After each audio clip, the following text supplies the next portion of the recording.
So what we can do, it's been a long night and a long day, yeah? Yeah.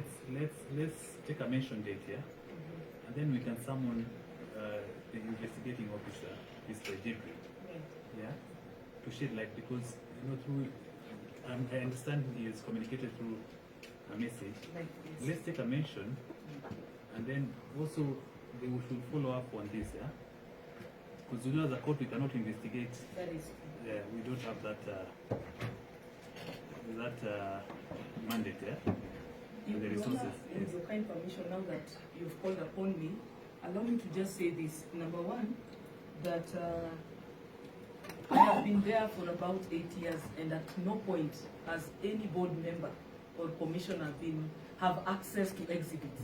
Those are investigative processes, and it doesn't get to the board. And it is on that basis that I humbly ask also for good order and to enable me report back for the necessary reporting to come back to the court.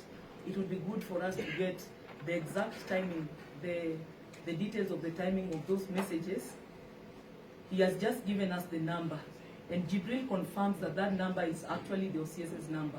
But we need the timings of those messages, the different content, which maybe you can direct us, like we can do after the court session or now. And lastly, Your Honor, we are alive also to the fact of something called spoofing. I've actually experienced it in another court at some point. This is just sharing for the knowledge of the court and for the media, because it is a very serious allegation before the media. Spoofing is something equivalent to what we call cloning of human beings.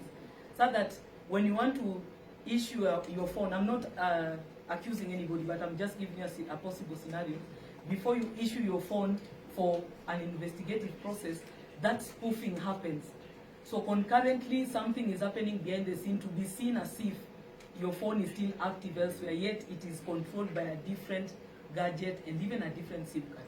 So since we are alive to that, we take it very seriously, and especially because I've said at no point. In fact, even for me as counsel at IPOA, at no point do I interact with the exhibits. And since we also have a clear chain of custody in terms of paperwork, we can trace from the day it was taken, where it went. We are informed it's in the lab. Paperwork is there. So allow us that time, whichever way we direct, but for us we need the timings and the full details of those contents. Yeah, that's what I was suggesting. Let's have a mention. Yes. I'm sure in the intervening period, Yes. we'll reach out to Mr. Ombeta and his team, yeah? I don't have his contact. I don't know how to reach him. So you want what we can do, we can have a mention, and let the IO come, just for the purposes of, because it's a very serious, it's a very serious and very weighty allegation, and it's a very sensitive matter. Yes. That is before us, yeah? Yes, it is. And we should equally take it with the seriousness that it deserves. Yeah? That is so because it has been raised and it has been reported, yeah?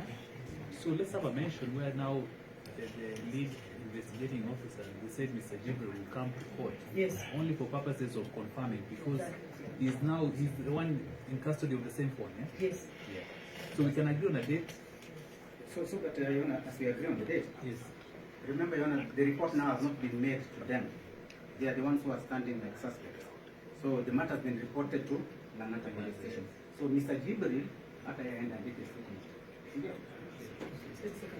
I think that's what we should do. Sorry, Your Honor. Because of the seriousness of the allegation, give us summons for Mr. Jibril tomorrow or Friday. Let us deal with this, because I have been in the prosecution for now around 12 years, 12 and a half. This matter may not just be about this text. I will not say so much about it. Please summon Mr. Jibril to come tomorrow or Friday. Let him give us an explanation, even as the investigations continue. I think that's Your Honor, just as a matter of record, so that it doesn't